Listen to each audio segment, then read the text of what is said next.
Bueno, buenos días a todos. Soy Ana Teresa Buitrago López, R4 de Anestesiología y Reanimación en el Hospital Universitario Torre Cárdenas, en Almería. Y en la sesión de hoy vamos a hablar de la fisiología respiratoria aplicada a la anestesiología.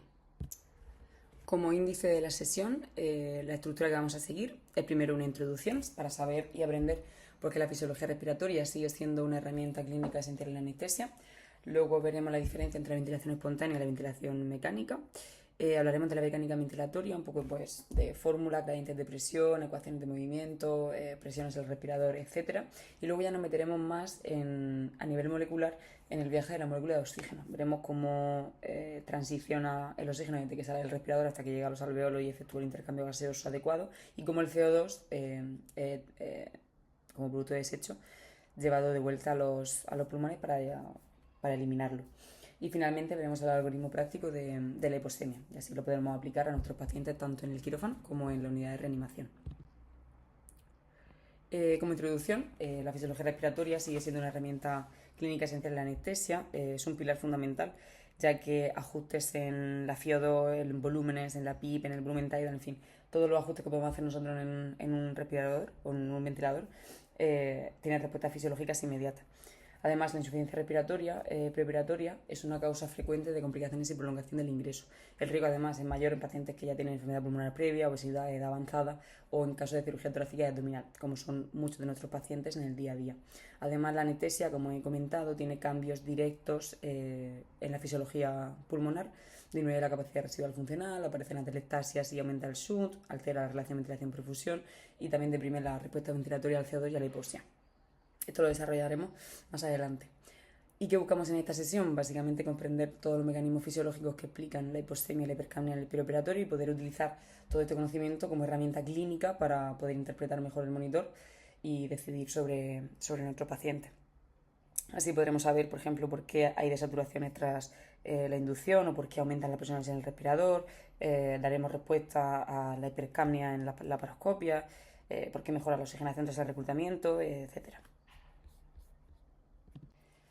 En esta diapositiva vamos a ver la diferencia entre la ventilación espontánea y la ventilación mecánica, ya que son dos formas de generar flujo de aire, pero con distintos mecanismos, tanto de presión como efectos fisiológicos también diferentes. La ventilación espontánea la inician los centros respiratorios del troncoencéfalo, tanto el respiratorio vulvar como el neumotáxico y el amniótico. Dan la orden de contracción diafragmática. Al descender el diafragma se genera una presión intratorácica negativa y por gradiente de presión, o sea, por diferencia de presiones extratorácicas mayores que las intratorácicas, el aire se desplaza de fuera adentro. Digamos que el aire se aspira. Esto también tiene importancia a nivel de distribución y a nivel hemodinámico, ya que el mejor modo ventilatorio que le podemos poner a nuestros pacientes es la respiración espontánea, ya que tiende a distribuir mejor la ventilación hacia regiones dependientes y además suele estar bien perfundida. Por el contrario, la ventilación mecánica es una presión positiva generada por el ventilador. Digamos que empujamos el aire y metemos volumen indistintamente a áreas que pueden no estar perfundidas. Además, tiene riesgo de sobredistensión. Conocer estas diferencias es importante, ya que nosotros tenemos efectos sobre tanto la ventilación espontánea como la mecánica. Además, los fármacos que utilizamos a diario, como los hipnóticos o los opioides, disminuyen el estímulo, o sea, disminuyen la respuesta de los centros respiratorios al CO2, que es el estímulo más potente, y por la acidificación de líquido cefalorraquídeo, etcétera, por los quimiorreceptores, tanto centrales como periféricos, y además también disminuimos la respuesta a la hipoxia. Entonces, la hipoventilación puede aparecer sin una respuesta compensadora eficaz. Continuando con el entendimiento de la mecánica ventilatoria, tenemos que hablar obligatoriamente de los gradientes de presión y de la presión transpulmonar. La ventilación al final es la creación cíclica de gradientes de presión. Estos gradientes se generan en respiración espontánea por los músculos respiratorios y en ventilación mecánica los genera el propio respirador. El aire entra o sale por gradientes de presión, por la diferencia de presiones dentro y fuera de la caja torácica. La presión transpulmonar es la presión que distiende el alvéolo. Es la presión alveolar menos la presión pleural, ¿vale?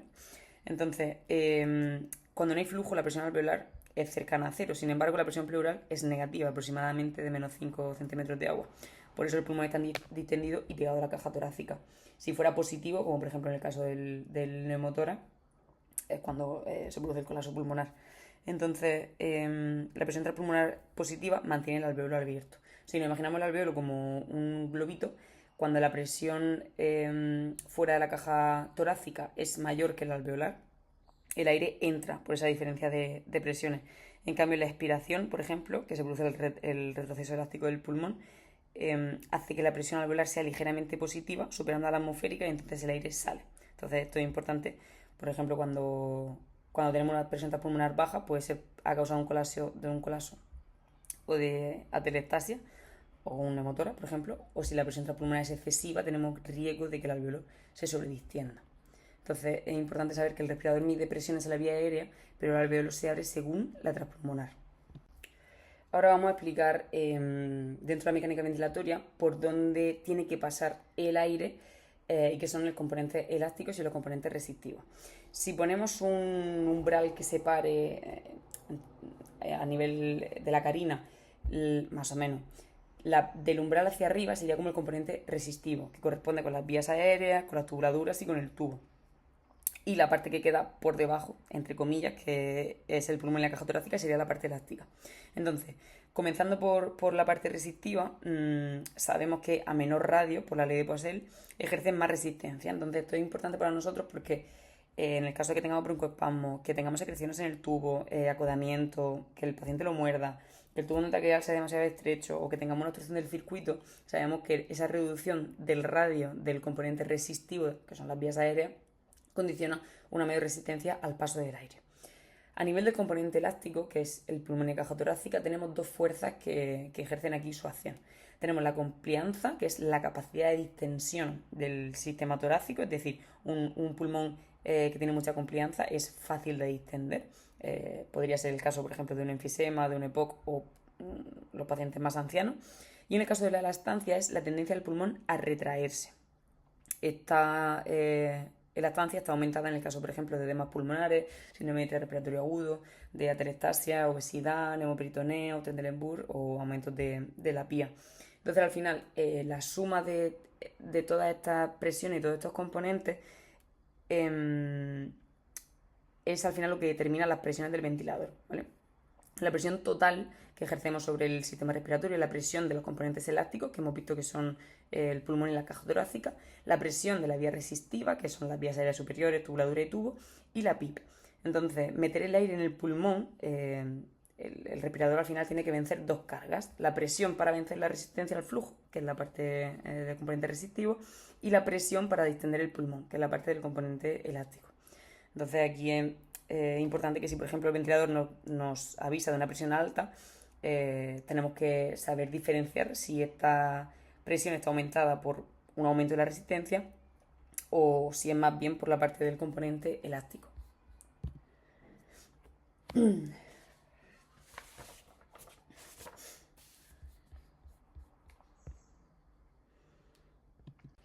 Para entender el concepto que hemos hablado en la diapositiva anterior, sabemos que, bueno, está la cuestión del movimiento en el sistema respiratorio. Vemos que la presión total es el componente elástico, que a su vez es el volumen partido de la complianza, más el componente resistivo y la PIP, ¿vale? Que es la presión al final de la expiración. Entonces, en un pulmón sano, aquí tendremos como el componente resistivo y aquí el componente elástico, en el que tenemos una vía aérea permeable y una buena complacencia. La curva presión-tiempo sería parecida a esta. En la inspiración tenemos la presión pico, que lo normal es que esté por debajo de 30. Al realizar una pausa inspiratoria, el flujo se detiene y la presión cae hasta la presión meseta, que es la presión plató, y bueno, hasta la driving pressure, ¿no? Hasta llegar hasta la PIP. Entonces, los objetivos de la ventilación protectora es que mantengamos un volumen tidal entre 6 y 8 mililitros por kilo de peso ideal, que la presión plató esté por debajo de 28 o 30 centímetros de agua, la driving pressure debe mantenerse por debajo de 15, la PIP individualizada, como ya hablaremos más adelante, con las maniobras de reclutamiento, y evitar el colapso y la sobredistensión. ¿Qué ocurre cuando tenemos un paciente que tiene un problema de resistencia de la parte de arriba que hemos comentado antes? Que las cosas más frecuentes, y además muy frecuentes en nuestro medio, son, por ejemplo, broncoespasmos, secreciones, acodamiento del tubo o que lo esté mordiendo el paciente, tubo endotraqueal que sea demasiado estrecho, que tengamos un aumento excesivo del flujo respiratorio o que tengamos una obstrucción del circuito. Lo que ocurre, lo que vemos es que en la inspiración aumenta la presión pico por encima del valor normal. En cambio, la presión meseta se mantiene estable.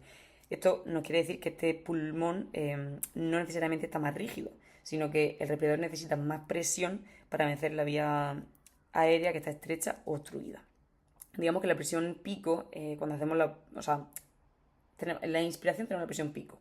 Hay una pausa inspiratoria en la que no hay flujo, donde aquí ya la resistencia no importa. Digamos que la presión meseta nos habla de la carga elástica del pulmón, de la complianza, de ese sistema que hemos visto del componente elástico.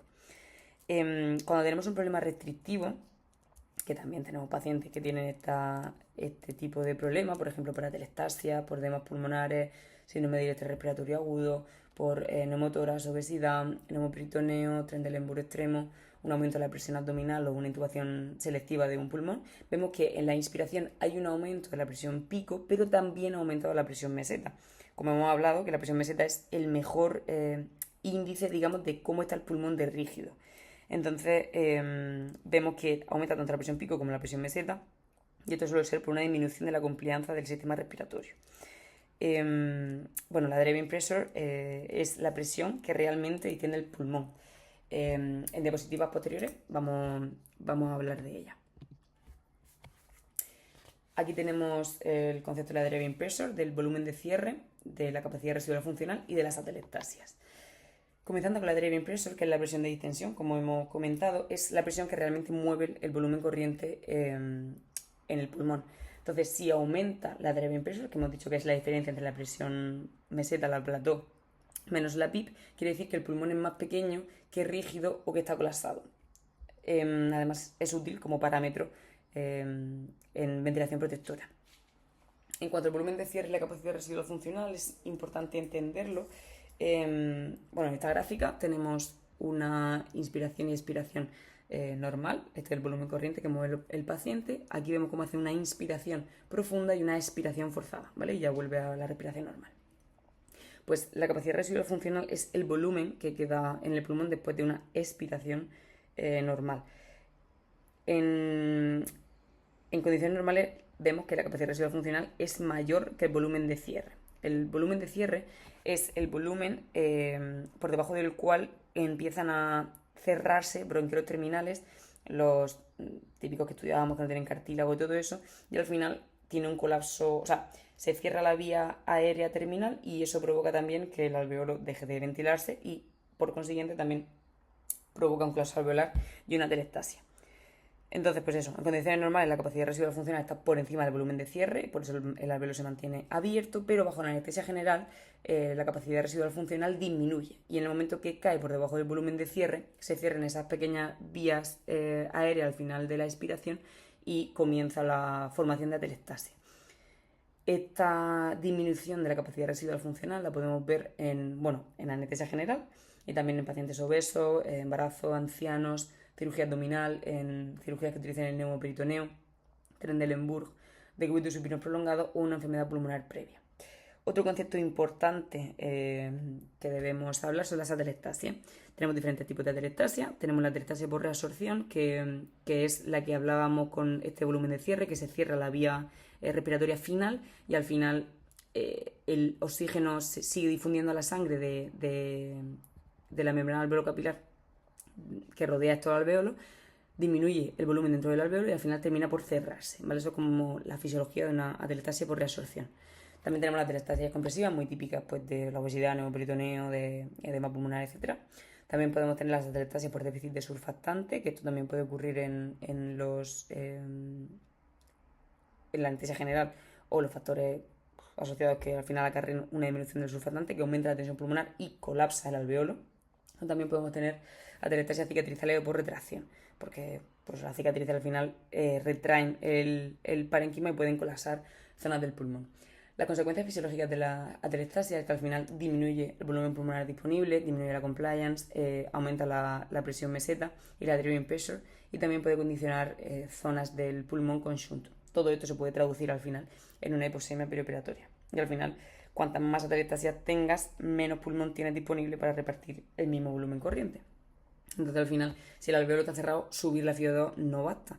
Con las atelectasias el oxígeno puede no participar en el intercambio gaseoso y que acarrea al final pues, un problema de hipoxemia. hablando de atelectasia, no podemos dejar de hablar de la maniobra de reclutamiento alveolar. Al final lo que trata esta maniobra es de abrir los alveolos colapsados, de encontrar la PIP que sea óptima y con eso mantener el pulmón abierto. ¿Cuándo tenemos que hacer una maniobra de reclutamiento alveolar? Pues se recomienda hacerla tras una inducción de la anestesia general antes de comenzar la cirugía, tras insuflar el neumoperitoneo, antes del destete de la cirugía extracorpórea en la cirugía cardíaca, de la circulación, extracorpórea, en el síndrome de distrés respiratorio, tras aislar el pulmón en una ventilación unipulmonar y también repetirla si cae la distensibilidad o aparece de nuevo la hipoxemia. No es una maniobra inocua, es importante saber las contraindicaciones absolutas para realizarla. En el caso de que tengamos hipotensión grave o inestabilidad hemodinámica, que aumentemos mucho la presión y que hagamos esta maniobra, no le va a venir nada bien a nivel hemodinámico por la disminución de la precarga, disminución del gasto cardíaco, etc. Tampoco viene bien si un paciente tiene un TC o una hipertensión intracraneal porque lo puede empeorar. La cirugía de ojo abierto también es una contraindicación absoluta si tenemos un neumotórax no drenado, un broncoespasmo o enfisema o bullas pulmonares. Para comenzar la fase de reclutamiento tenemos que asegurarnos que el paciente, por supuesto, no tenga ninguna contraindicación, estemos en modo presión control, que esté estable hemodinámicamente, que esté bien relajado. Iniciaremos con una PIP basal entre 5 y 8, un volumen tidal de entre 4 y 6 mililitros por kilo de peso ideal, una frecuencia cardíaca, una frecuencia respiratoria de 20 en el adulto, 30 en el niño, 40 en el neonato, porque la maniobra de reclutamiento también están indicadas en anestesia pediátrica. La FiO2 habitual o incluso subirla si tiene síndrome de distrés respiratorio, y vamos a hacer una subida escalonada con intención de meter presión en el alveolo y que abra los alveolos que están cerrados. Entonces la presión diferencial, la delta de presión, va a ser de 15, ¿vale? Podemos comenzar con una PIP de 10 y una presión respiratoria de 25 y mantenemos un minuto. Siguiente escalón de 15 y 30, siguiente escalón de 20 y 35. Y opcional podemos, si un paciente adulto, si tolera bien, si no tenemos contraindicación, poner una PIP de 25 y llegar a una presión respiratoria de 40. Aquí nos vamos a mantener un minutillo también, 2 o 3 respiraciones y comenzamos la fase de desescalada, ¿vale? Digamos que aquí ya tenemos los alveolos de las zonas colapsadas abiertos. La fase de desescalada, después de abrir estos alveolos, tenemos que desescalar bajando las presiones entre 2 y 3 centímetros por cada 30 segundos o 4 o 5 respiraciones. Puede hacerse en volumen control o podemos hacer la bajada también en presión control. Tenemos que bajar, por supuesto, también la presión inspiratoria, tiene que ser una bajada de ambas presiones y buscamos la mejor compliance, la mejor PAFI. La PIP óptima se define 2 centímetros de agua por encima del punto en el que cae la compliance. Cuando veamos que empieza a caer, le sumamos 2 de PIP y esa sería la PIP óptima. En esta fase de desescalada, presuponemos que alveolos que estaban colapsados vuelven a colapsarse por esa bajada de presiones y porque no hemos bajado por debajo de la PIP, que es óptima. Por tanto, tenemos que hacer una maniobra de reapertura final. Después de saber la PIP, que es la óptima, reexpandimos los alveolos antes de fijar la estrategia final. Y ya mantenemos esa apertura con la PIP ideal para el paciente, probamos la ventilación protectora. Importante no desconectar al paciente porque, pues eso, si se suelta la tubulatura o aspiramos con un sistema que no es de aspiración cerrada y todo eso, vamos a perder este reclutamiento y van a volver a colapsarse los alveolos. Por tanto, tendríamos que volver a reclutar al paciente. Y es importante que vigilemos las presiones, la driving pressure, que ya hemos visto la importancia que tiene fisiológica, el entry de CO2, la hemodinámica y la PAFI. Importante, si mientras estamos haciendo la maniobra el paciente se inestabiliza, la saturación baja de 88 o tenemos signos de valvulotrauma, tenemos que parar la maniobra inmediatamente. En esta diapositiva vamos a ver un poco un resumen práctico de la mecánica ventilatoria que hemos visto hasta ahora y del efecto que tiene la anestesia sobre ella. El pulmón anestesiado ya hemos visto que puede ser más pequeño, menos homogéneo y más vulnerable al colapso. La anestesia general condiciona una pérdida del tono muscular y esto sumado al decúbito prolongado disminuye la capacidad residual funcional. Esta disminución de la capacidad residual funcional, si baja por debajo del volumen de cierre, como hemos visto, puede colapsar las vías aéreas terminales, que condiciona un cierre distal. A su vez, esto al reabsorberse el oxígeno de esos alveolos cuyas vías terminales están cerrados, puede condicionar una atelectasia y que esto provoque que disminuya la compliance. También puede aumentar la presión en el ventilador, que ya hemos visto las diferencias que hay, que aumente la pico, la plató o la driving pressure. Y al final podemos tener una hipoxemia en nuestro paciente. ¿Qué cambia bajo la anestesia general? Pues la capacidad residual funcional, que disminuye un 20 o un 30%. Esto condiciona atelectasia y hipoxemia. También puede disminuir la compliance y que necesitemos más presión para meter el mismo volumen tidal. puede aumentar la elastancia pulmonar y que aumente la presión plató y aumente la driving pressure.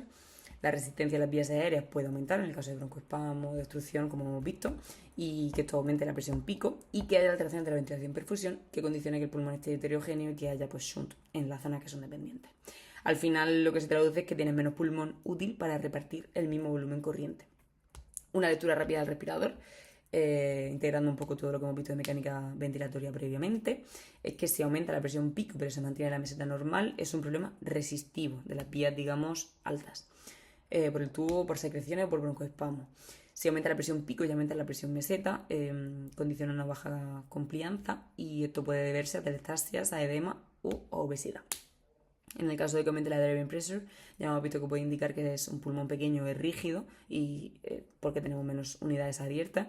Y si tenemos hipoxemia telestasia, condiciona, es una condición de shunt y es necesario reclutar, obtener la PIP óptima, pero no solamente aumentar la FiO2. Al final, que tenemos que ventilar lo suficiente, tenemos que evitar el colapso, evitar la telestasia, evitar la sobredistensión y encontrar la PIP óptima con la que ventilar y mantener los alvéolos de nuestro paciente abiertos. Las situaciones especiales en anestesia, es importante que no ventilamos a pacientes o a un paciente general, sino que ventilamos a pacientes concretos, entonces no sirve para todos la misma ventilación. Puede cambiar el pulmón que hay disponible, puede cambiar la capacidad residual funcional, la ventilación-perfusión y el riesgo que tenemos de colapso. En el caso de los pacientes ancianos, por ejemplo, aumenta el volumen de cierre, disminuye la capacidad residual funcional y disminuye la reserva que tienen ventilatoria. Al final, condiciona que tiene más atelectasias y alteración en ventilación-perfusión. Es importante que preoxigenemos bien, que pongamos un volumen tidal que tenga parámetros protectores, que tengamos la PIP individualizada y que hagamos un reclutamiento prudente, con cuidado. En el paciente pediátrico tenemos la pared torácica que es muy complaciente y una capacidad residual funcional baja, súper importante, que tiene un consumo de oxígeno alto y muy poca reserva, por tanto se saturan rapidísimo. Es importante que tengamos una preoxigenación adecuada, que evitemos apneas prolongadas. También que confirmemos la posición del tubo, que evitemos desconexiones, que reclutemos y tengamos la PIP óptima para ese niño, ventilar por peso. Y eso, lo importante es que no tienen muchas reservas, así que las desaturaciones son rápidas y hay que estar al tanto. Los pacientes que son obesos, que tienen una disminución de la capacidad residual funcional, tienen un aumento de la presión pleural y pueden condicionar atelectasias dependientes, tienen más driving pressure y más shunt, y lo que podemos hacer a nivel clínico para mejorar su fisiología es la posición en rampa, una buena preoxigenación, una PIP a veces la requieren mayor y sobre todo individualizada, como hemos visto prácticamente en todo, y es importante reclutar si lo precisan. En los pacientes que tienen, por ejemplo, que ser sometidos a cistectomía o, pacientes que tenemos que mantener una posición de Trendelenburg prolongada o que se van a intervenir con un nuevo peritoneo, el diafragma se va acefálico, por tanto disminuye la compliance y puede aumentar la presión plato. Además tiene como, un problema como restrictivo, favorece las atelectasias intraoperatorias. Así que vamos a intentar aumentar la frecuencia respiratoria si está reteniendo CO2, bajamos el volumen tidal si suben mucho las presiones, vigilamos la driving pressure, que ya hemos visto la importancia que tiene, y ajustamos la PIP.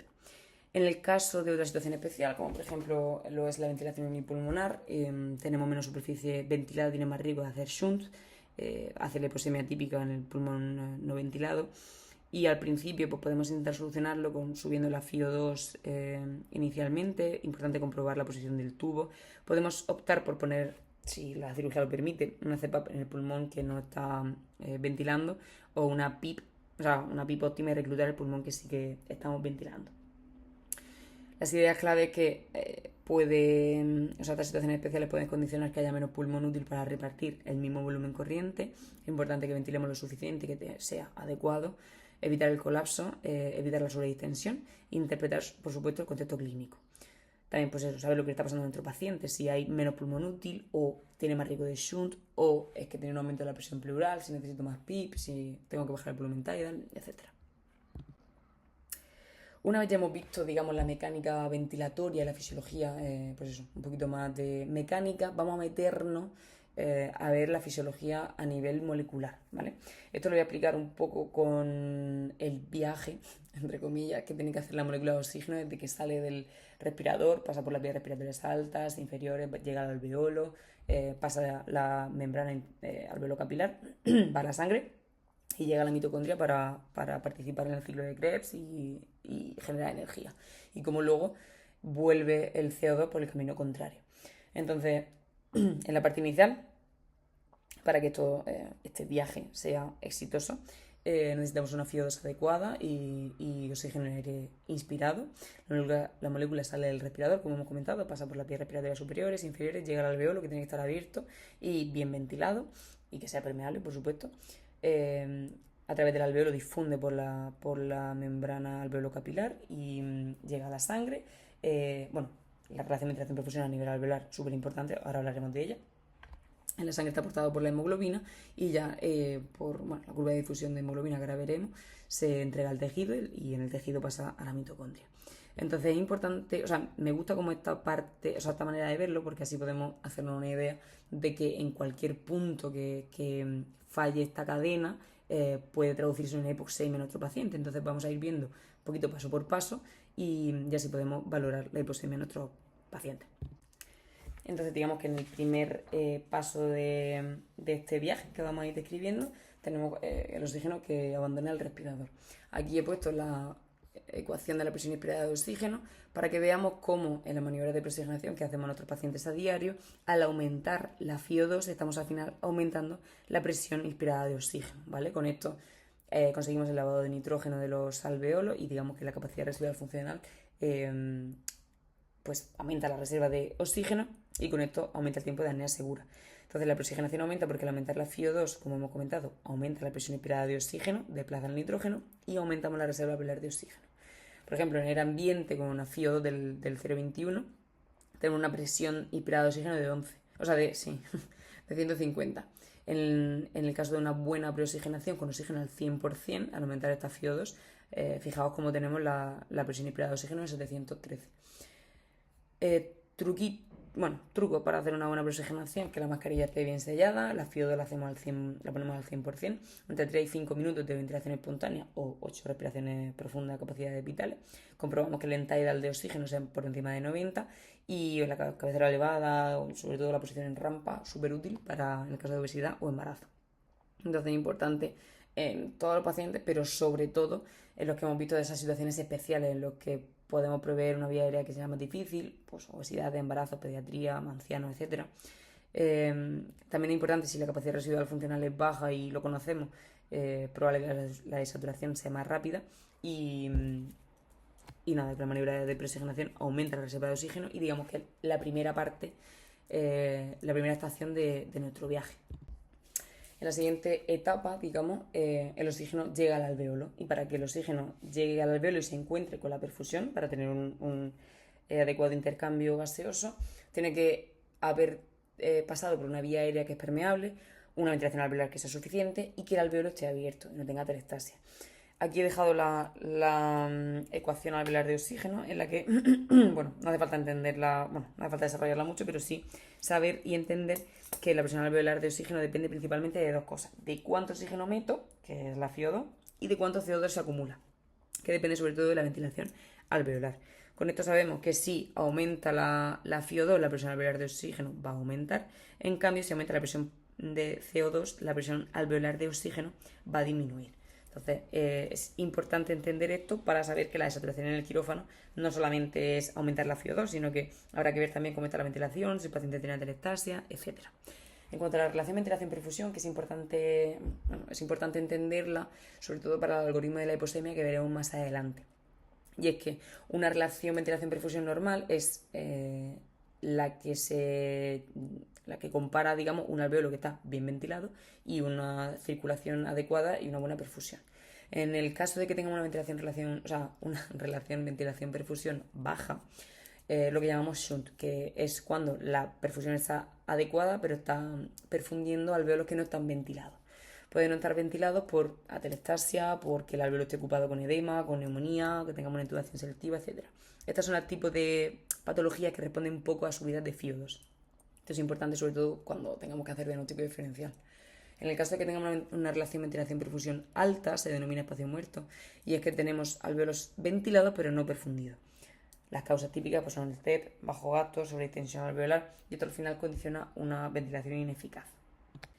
Una vez el oxígeno ha llegado al alvéolo, es importante que pase a la arteria para oxigenar los tejidos.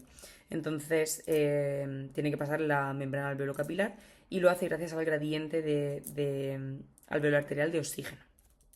Este gradiente básicamente es la diferencia entre la presión alveolar de oxígeno y la presión arterial de oxígeno. La presión alveolar de oxígeno depende de la FiO2 y la presión parcial de CO2, y la presión arterial la medimos con la gasometría arterial.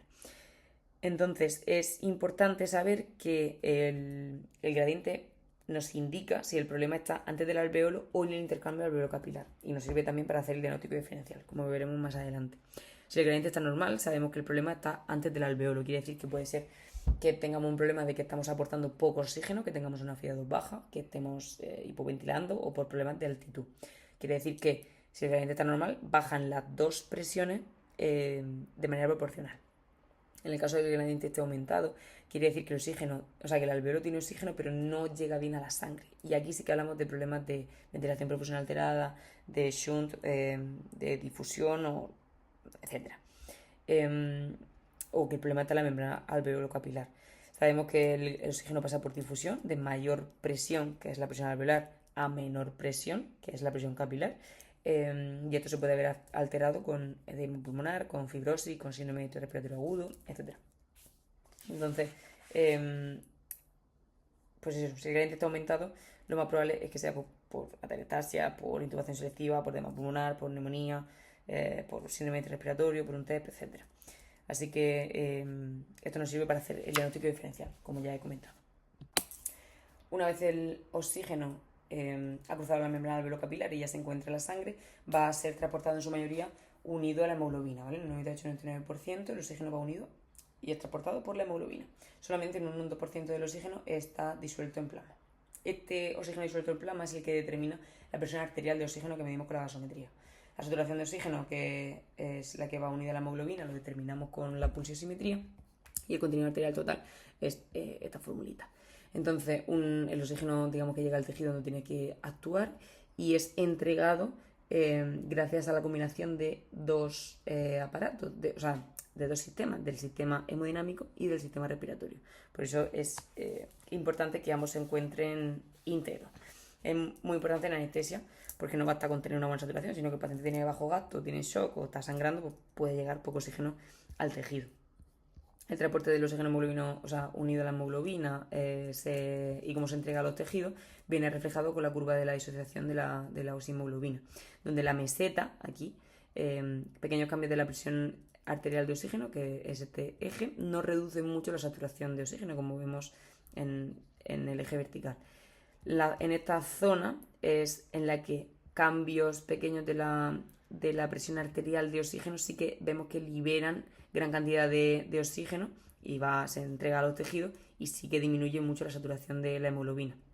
El desplazamiento a la derecha de la curva, disminuyendo la afinidad de la hemoglobina por el oxígeno, se ve en la acidosis, en fiebre, en hipercapnia, en aumento del 2,3-difosfolicerato.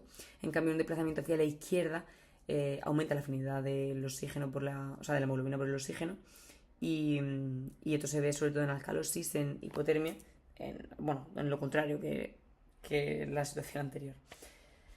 Al final, el destino final del oxígeno es, después de todo este viaje que hemos visto, que llegue a la mitocondria para utilizarlo para producir ATP a través de la respiración celular.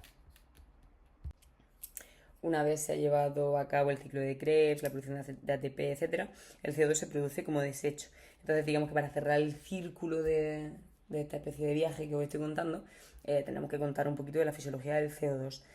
Se produce en la célula como resultado del metabolismo celular, se transporta en sangre sobre todo como bicarbonato y sigue el gradiente para ser liberado por los pulmones y para el tejido, la sangre venosa, y al alvéolo. Tiene mucha más facilidad para cruzar la barrera alvéolo capilar. Por eso hemos visto en la formulita de antes que si aumentaba el CO2 desplazaba el oxígeno, porque difunde con mucha más facilidad.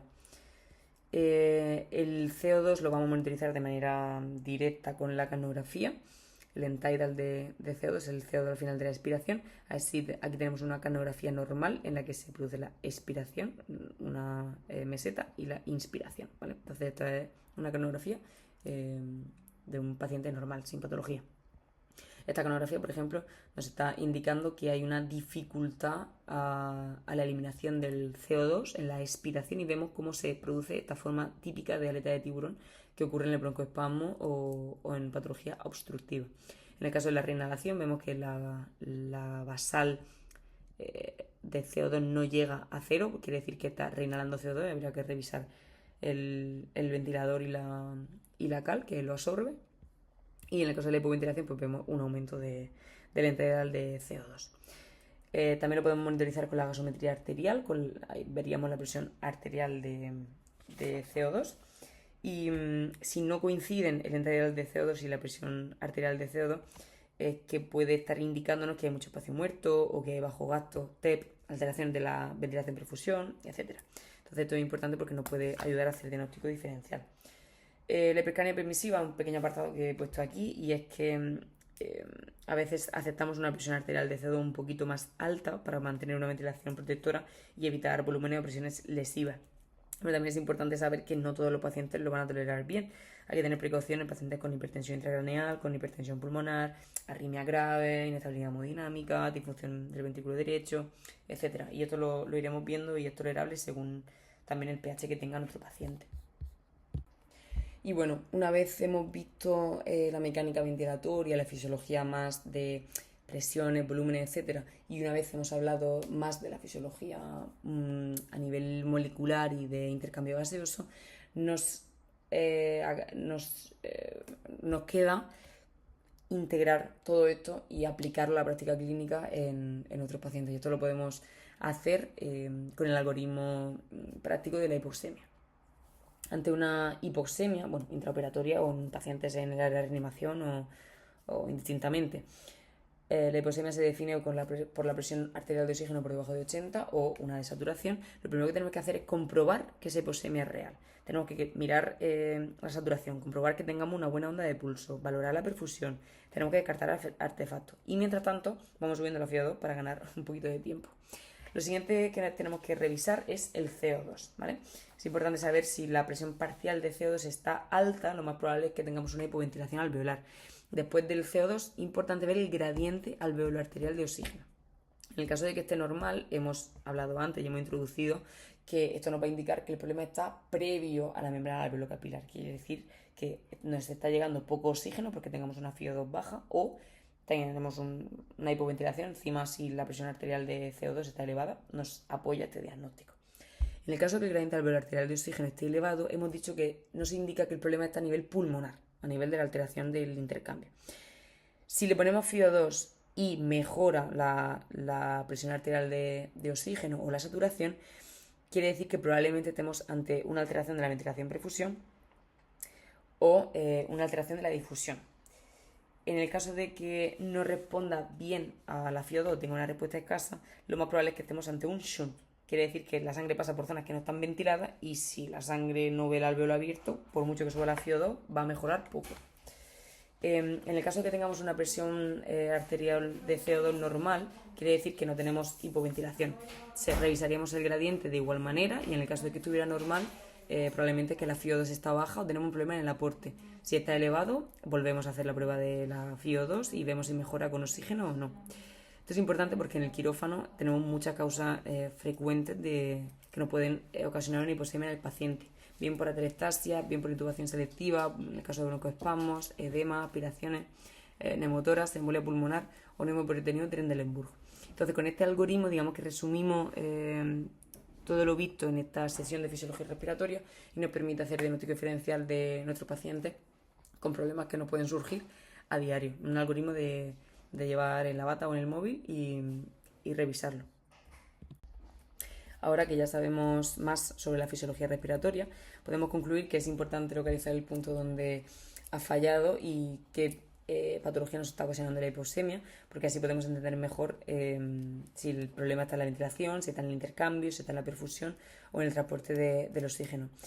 Saber también que lo que hacemos a diario tiene impacto y que la anestesia general te reduce la capacidad residual funcional, favorece las atelectasias y al final vuelve al pulmón más pequeño, menos homogéneo y más vulnerable al colapso.